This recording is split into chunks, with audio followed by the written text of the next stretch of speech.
So I'm Monica Makovicz. I am doing an advocacy project on working with clients who are transgender and gender diverse and incorporating suicide prevention into working with trans and gender diverse individuals. So I just wanted to ask um, your experience and ask you to introduce yourself. Perfect.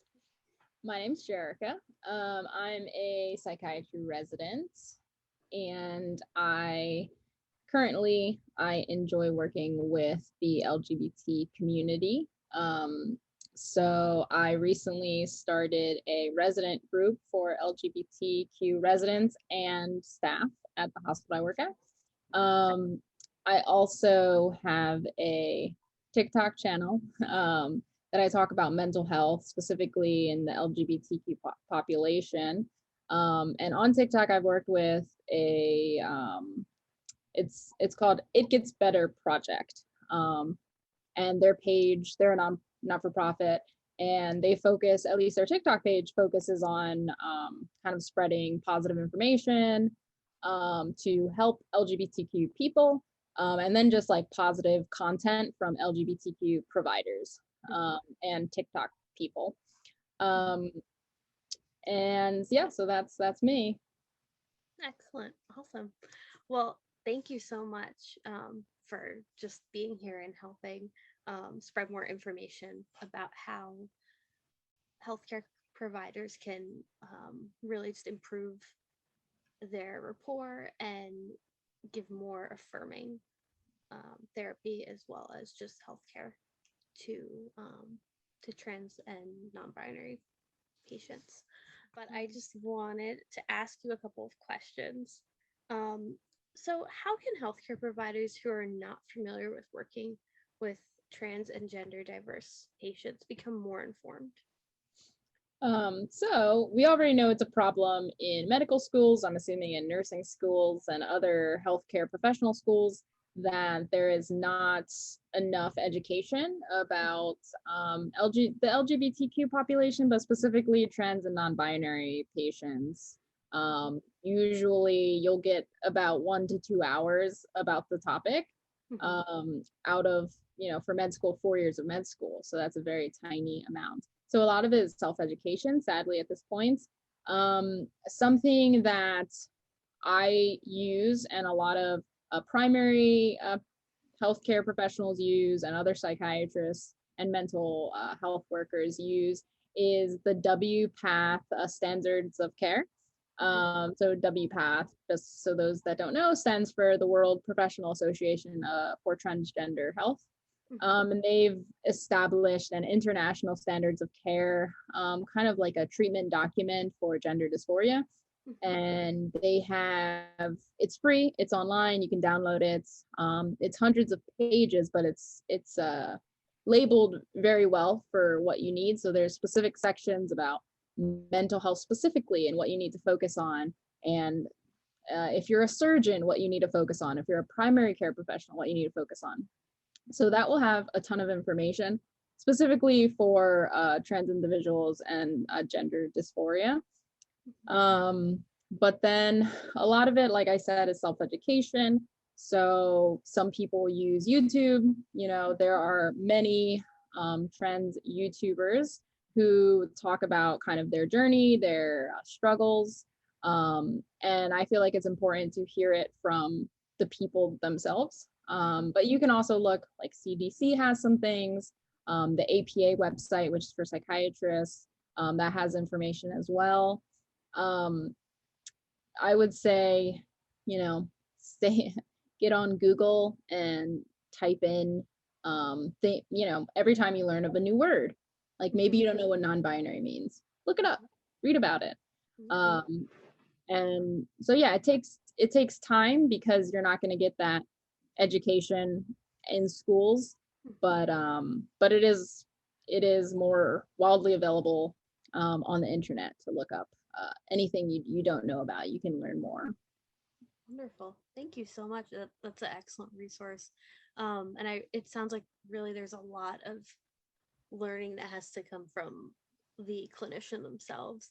out of their own interest and their own advocacy for their clients or patients. So thank you so much. It's excellent information. Um, so I have another question for you. So how do you feel that using a client's pronouns correctly and in a way that's affirming to them is a form of suicide prevention? So it's a fact that gender affirming care saves lives, right? And so using the correct pronouns is a form of gender affirming care. You might not know what someone's going through, but the reason that they might be in that dark place and contemplating suicide could be due to bullying and stigma surrounding their gender. So because you can't tell what someone's pronouns are by just looking at them. You really have to ask.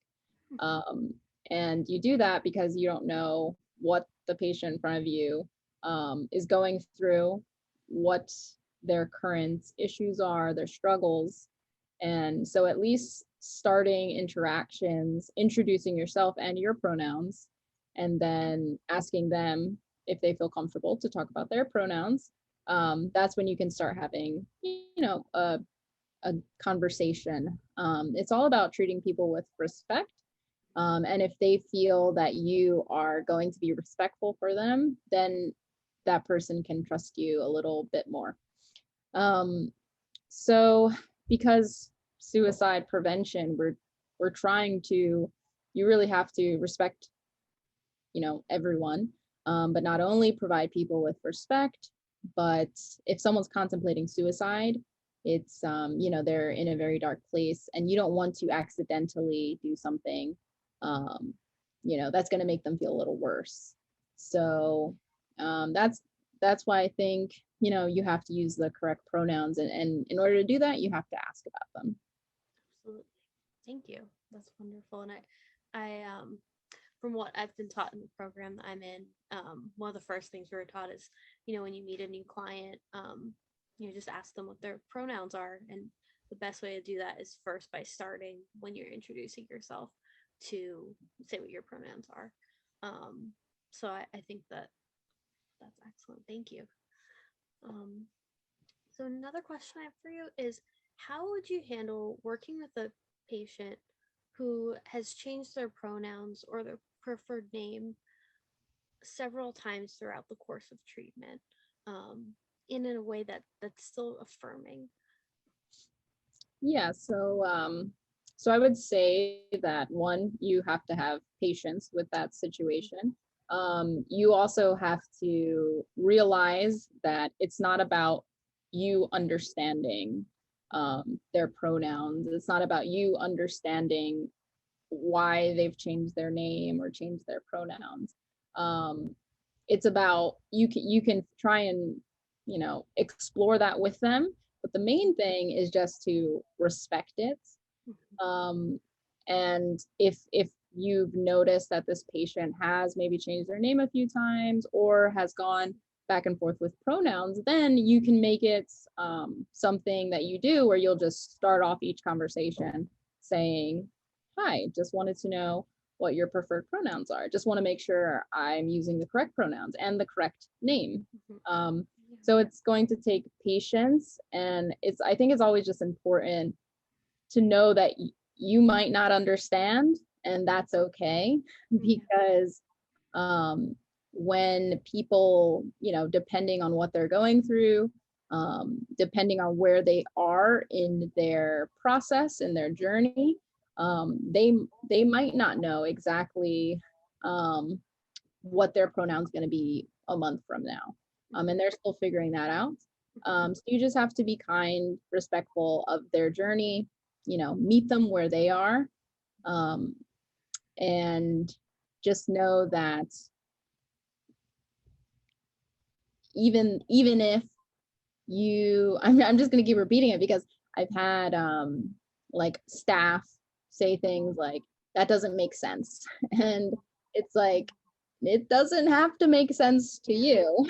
All you do is you be respectful and you call people how they want to be called and you address them how they want to be addressed. That's it. Yep. No, it's easy enough, right? I mean, I feel like, it seems intuitive, and I think it's probably because we've both worked pretty extensively with trans and gender diverse clients and patients, but I think sometimes people who, especially if they've been in the field for a while and they're trying to understand, and it can be confusing for them, but it just, I feel like a good rule, like you said, is just being respectful, and it doesn't have to make sense to you as a provider. It just like it makes sense to the client or the patient. So I think that's excellent advice, and I hope that can help clients feel like, and patients feel more affirmed in their healthcare. So thank you so much. So that's it for my questions. Was there anything else you wanted to add or anything? Um,